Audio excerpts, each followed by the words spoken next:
Voici une musique issue du tout premier Castlevania, sorti pour Famicom en 1986.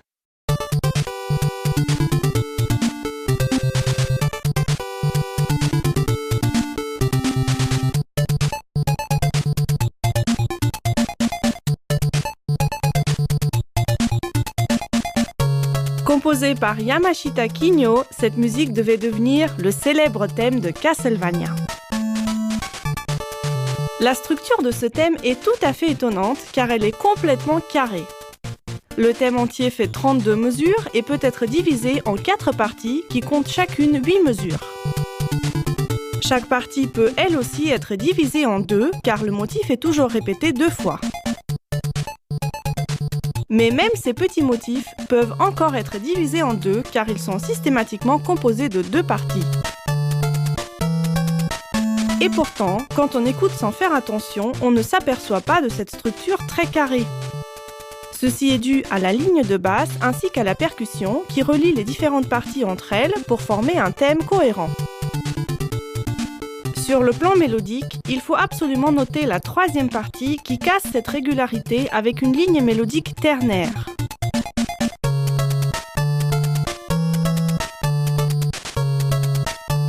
Ternaire signifie qu'il n'y a pas 4, mais seulement 3 notes régulières par mesure. Voyons maintenant comment ce thème évolue au cours des premiers jeux de la série des Castlevania. Étonnamment, on ne le trouve pas du tout dans le second volet de la série, Castlevania 2, Simon's Quest. Il est remplacé par un autre thème très caractéristique qui présente néanmoins un grand nombre de similitudes avec le thème original.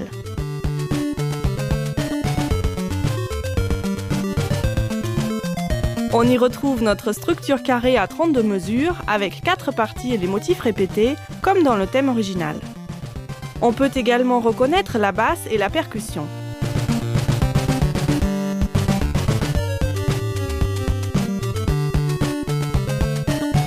Et plus étonnant encore, on y trouve même une partie qui casse de nouveau la régularité du morceau. Cette fois-ci, il s'agit de la dernière partie du thème et elle se sert de syncope à la place du rythme ternaire.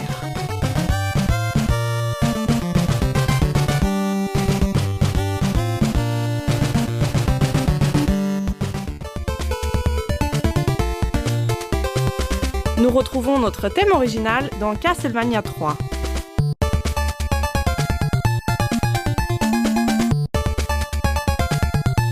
Il ne se différencie presque pas de la première version.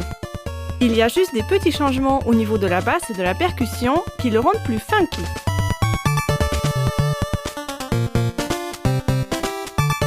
Le premier changement majeur intervient dans Super Castlevania 4, premier volet du jeu pour Super Nintendo.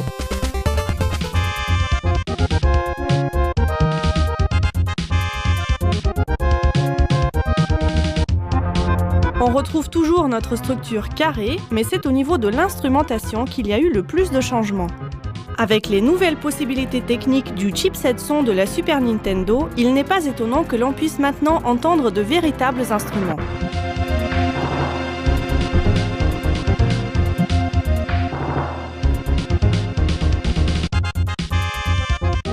On remarquera les tournures plus menaçantes de la basse et également quelques changements mélodiques.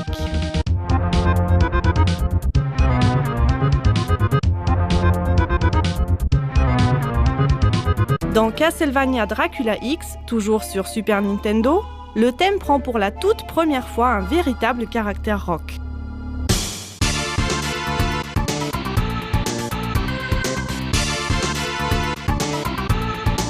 Les lignes de basse et les percussions sont beaucoup plus travaillées et les instruments sonnent plus réalistes.